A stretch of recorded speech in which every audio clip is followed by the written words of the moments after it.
जय माता की। जय भोले। जय भोले। जय माता की।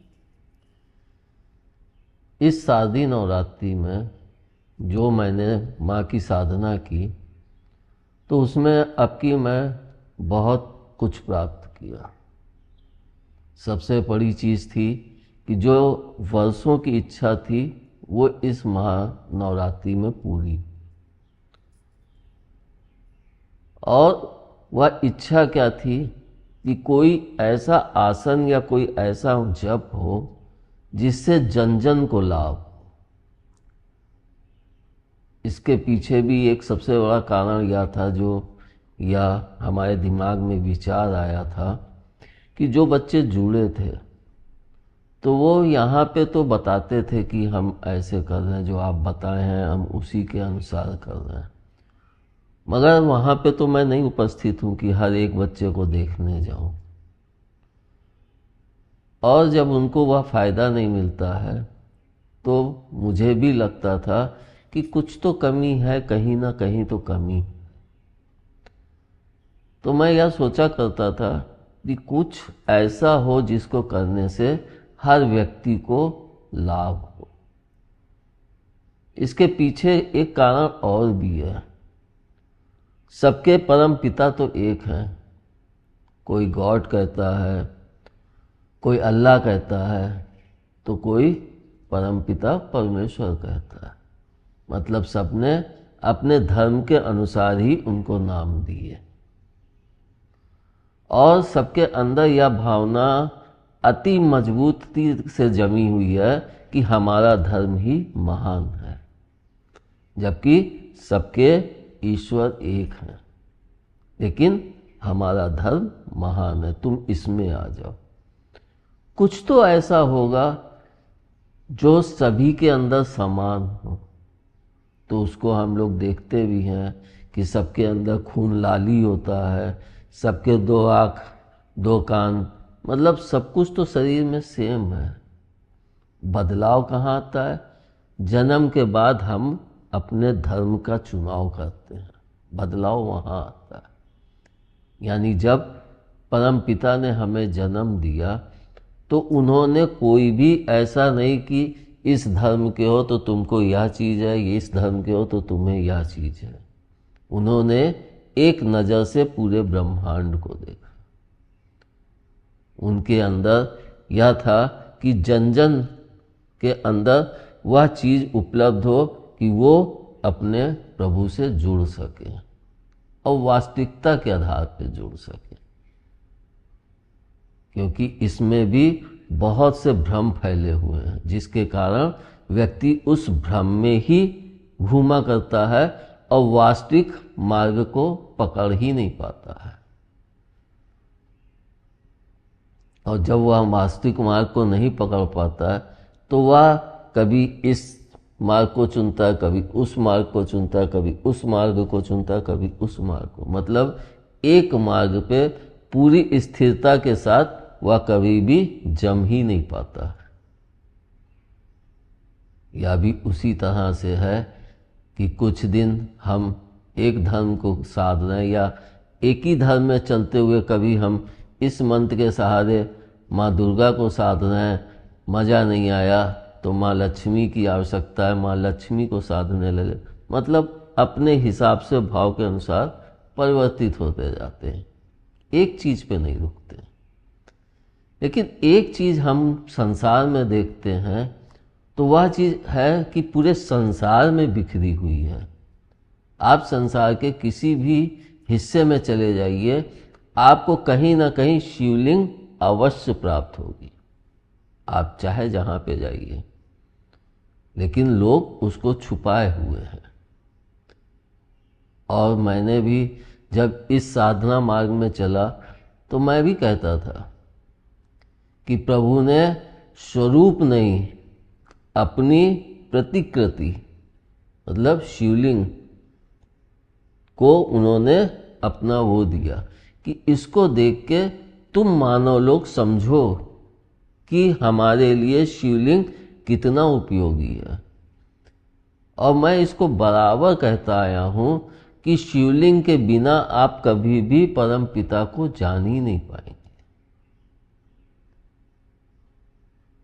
इधर कुछ समय से जब से मैंने कुंडलनी से में बोलना आरंभ किया, तो जबकि कुंडलनी 2012-13 में ही जागृत कर चुका था, लेकिन माता पिता की इच्छा थी, क्योंकि वह अपने हिसाब से ही मेरे को चलायमान करते।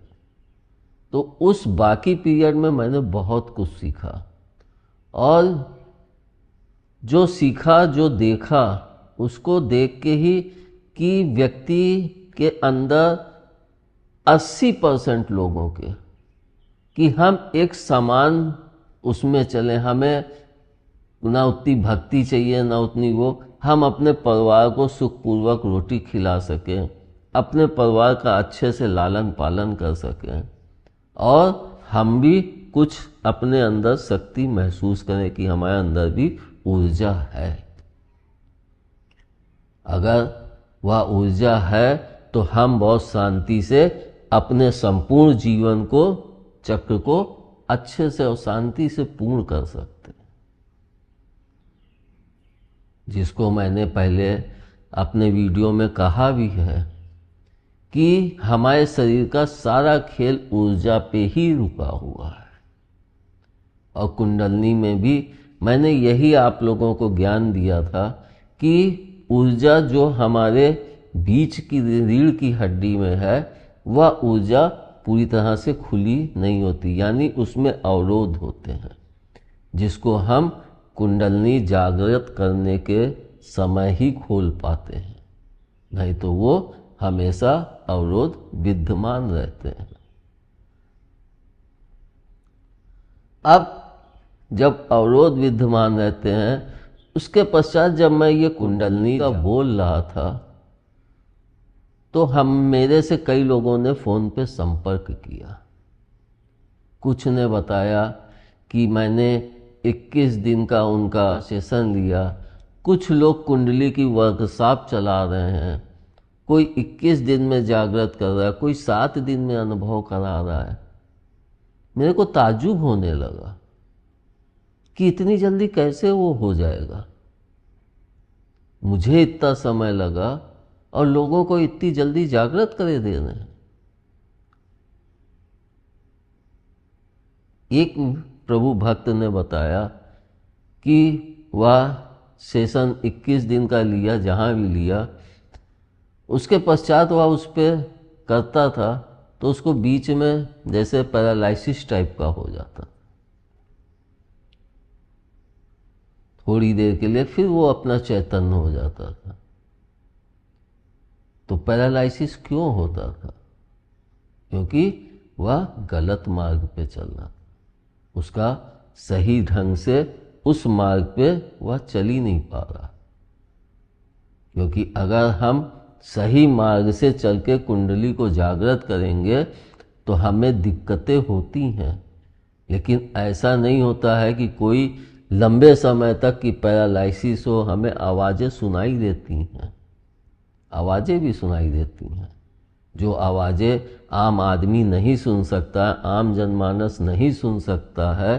तो हम लोग जब इस पे बढ़ते हैं तो हम लोग भी तो एक खास हो जाते हैं, तभी तो वह आवाज़ें, वे ध्वनियाँ हमें सुनाई देती हैं कि कौन क्या मांग रहा है, क्या वो।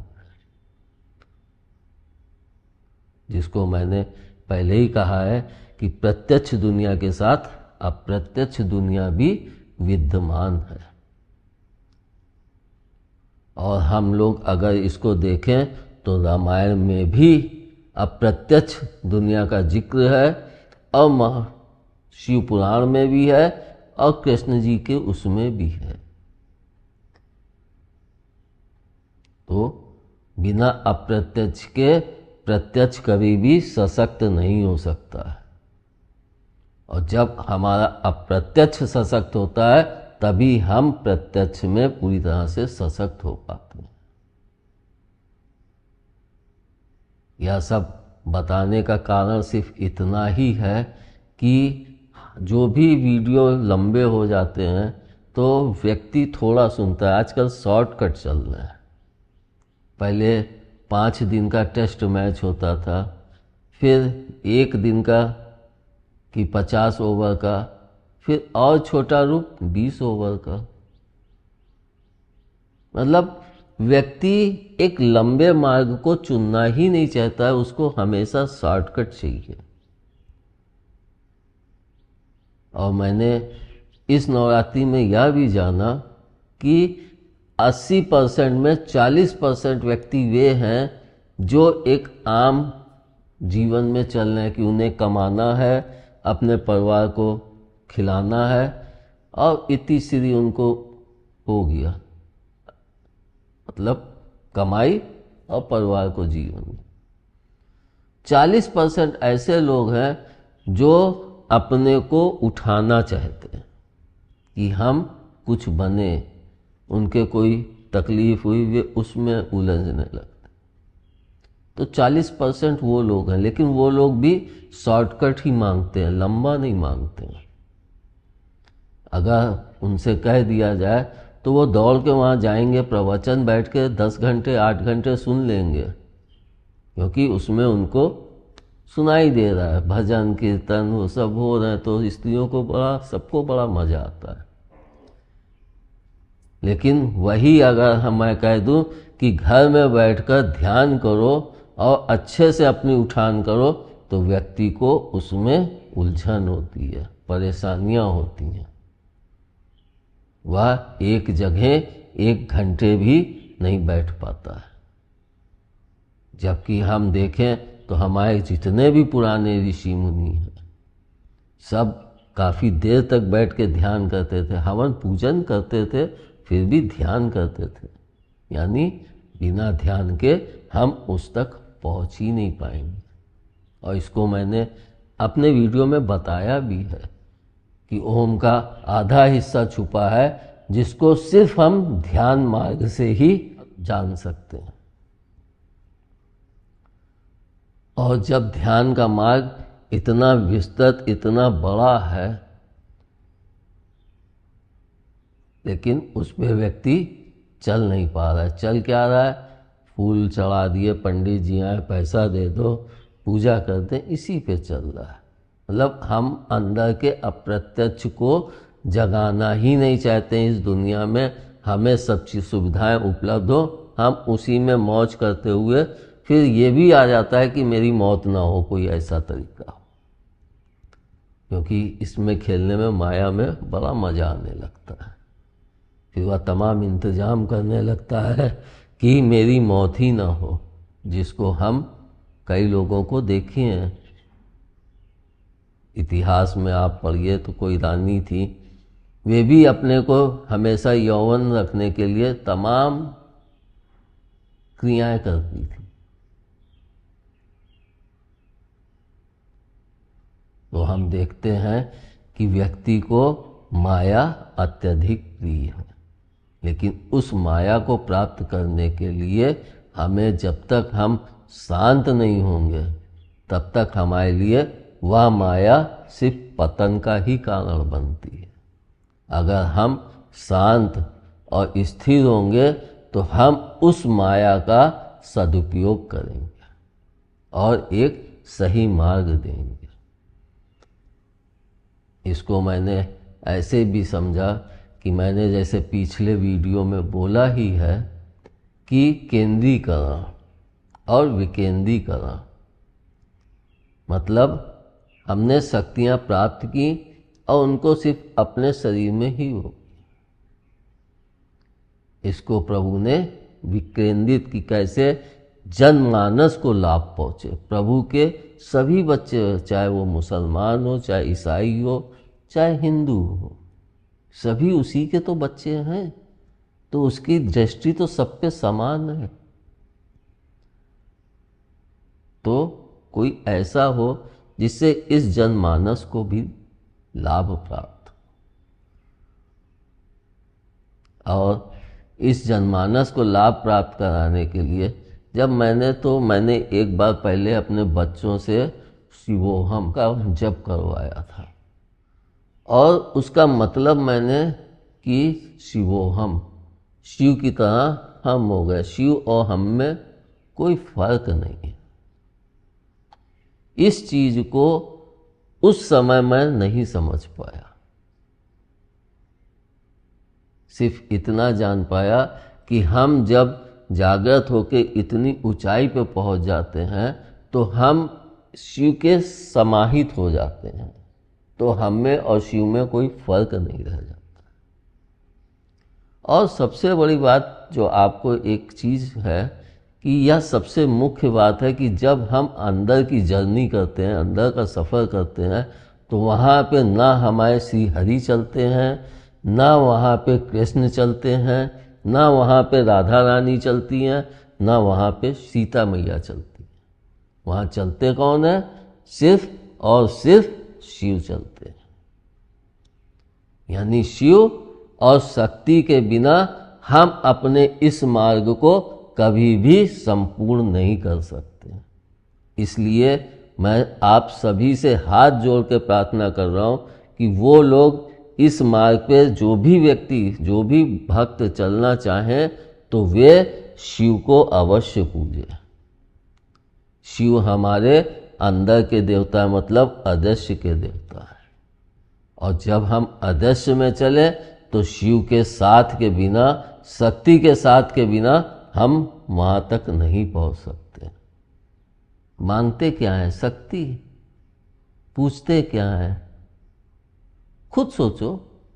मांग तो रहे शक्ति, हमें ये शक्ति दो, हमें ये शक्ति दो, हमें ये शक्ति, और पूज क्या रहे हैं? शक्ति को पूज रहे हैं। किस में पूजते? नवरात्रि में। उसमें भी 9 दिन में पूजे, उसके बाद भूल जाता है व्यक्ति। आजकल तो नवरात्रि भी व्यक्ति क्या है कि एक इतना बड़ा उत्सव है कि व्यक्ति छोटी सी तपस्या करके फिर प्राप्त करके तब उत्सव मनाए।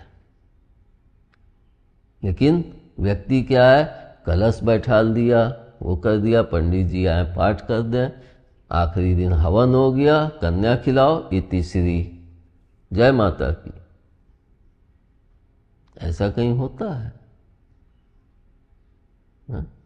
तो माता पिता भी कहते हैं, बेटा जय दुनिया की, जय माया की, इति श्री, लौटते रहो इसी में। तो आप लोग इस मार्ग पे चलें तो शिव और शक्ति के बिना आप इस मार्ग पे चल ही नहीं सकते। आप हमेशा गलत दिशा में चले जाएंगे। यह बात सबसे पहले इसलिए बता दे रहा हूं कि आप पूरा वीडियो सुनेंगे तब आपको पूरा समझ में आएगा। और बिना शिव शक्ति जो नहीं पूजना चाहता वो यहीं पे रुक जाए, वह आगे मत सुने,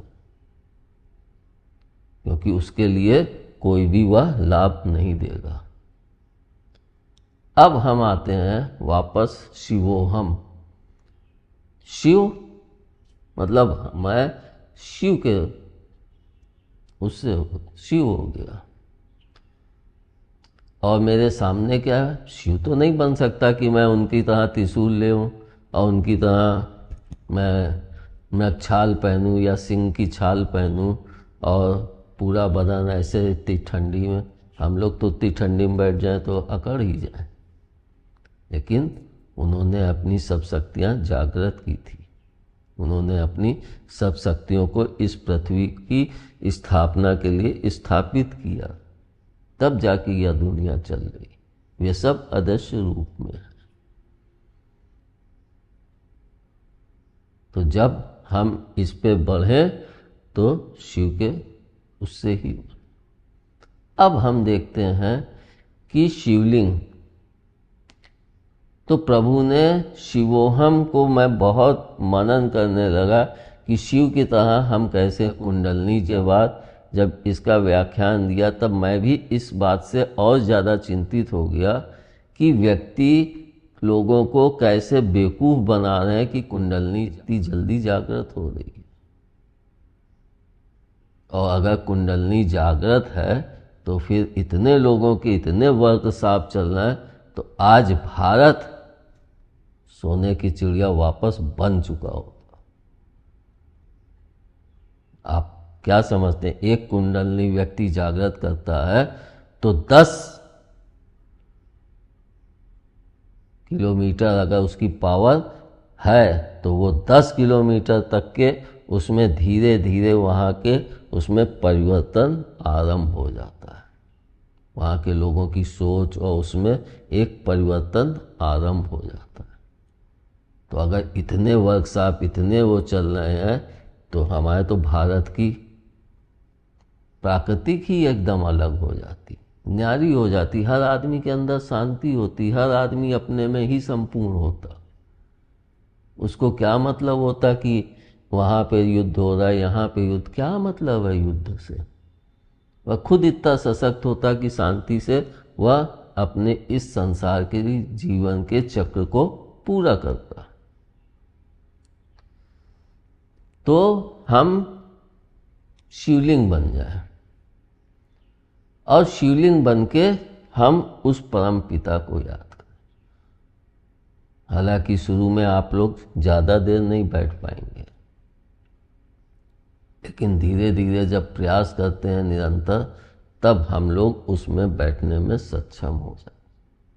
और मैं शुरू से ही कहता हूँ कि कोई भी काम करो, चाहे दुकान करो, चाहे वो करो, चाहे पूजा में, चाहे फैक्ट्री चलाओ, चाहे जो करो, लेकिन निरंतर प्रयास ही तुमको उसकी सफलता के मुहाने तक पहुंचाता है। अगर निरंतर प्रयास नहीं होगा तो आप उस क्षेत्र में कभी भी सफल नहीं हो पाएंगे। आज इस क्षेत्र को चुने, थोड़ा प्रयास किए शुरू में, जैसे व्यक्ति दुकान खोलता तो बड़ा उत्साह होता है, ऐसे करूँगा चल जाएगी। 2-4 दिन दुकानदारी नहीं हुई, शिथिलता आने लगी, फिर और शिथिलता आने लगी। महीने भर में वो एकदम शिथिल हो जाता है, फिर उसके अंदर का उत्साह गायब, धंधा अपने किनारे, वो अपने किनारे। तो निरंतरता जरूरी है।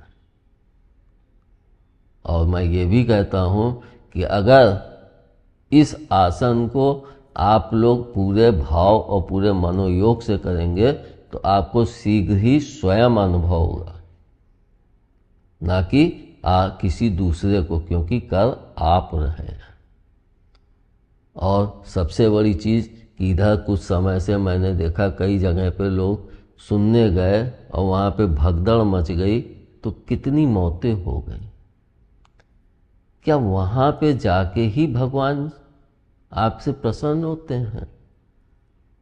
हम घर में बैठ के, घर को मंदिर कहा गया, अगर हम घर में बैठ के कुछ ऐसा क्यों ना करें कि भगवान हमारे ऊपर प्रसन्न हो? हम क्यों इधर उधर भागे दौड़ें? हम जाएं, खुशी के लिए जाएं, माने, मैं ये नहीं कहता हूँ, लेकिन ऐसा भी ना माने कि जो बता दिया उसी पे चल पड़े। क्योंकि आजकल भ्रम और ज़्यादा सना हुआ है, और ज़्यादा साना जा रहा है, जिसको मैंने अभी एक न्यूज़ चैनल में भी सुना कि जब गणेश जी ने सीताराम, शिव जी और पार्वती जी के आगे लिखा, तब उन्होंने परिक्रमा की तो वो प्रथम पूजनीय हो गए। बाकी कहीं लिखा है ही नहीं, और ये वास्तविकता से कोसों दूर है। लेकिन बोलने वाले को क्या है, सुनने वाले को अच्छा लगा, बोलने वाले को है, वही हो गया उनका संसार, उसी में मस्त है। एक तरह से हम देखें तो यह आसन महाआसन है, और इसमें एक अवरोध था। वह अवरोध क्या था कि जब हम इस मार्ग में बढ़ते हैं, चाहे हम कुंडलनी जागरण करें या इस शिवलिंग बन के हम अपने आप को वो करें, तो हमें अदृश्य मार्ग से भी जाना होता है, गुजरना पड़ता है। लेकिन व्यक्ति इतनी जल्दी उस अदृश्य मार्ग से नहीं गुजर सकता है। इस समस्या का हल प्रभु ने यही मुझे दिया, माने कि अपने को विकेंद्रीकरण कर दो। मतलब जो शक्तियां हमने प्राप्त करके अपने अंदर समाहित की, केंद्रीकरण किया, उसको विकेंद्रीकरण कर दो। तो विकेंद्रीकरण का मतलब कि जो भी व्यक्ति इस आसन को करेगा, क्योंकि यह आसन इस दरबार की ही खोज है। अभी तक मैंने इस आसन को ना तो सुना है और ना देखा है, पढ़ने से तो बहुत दूर।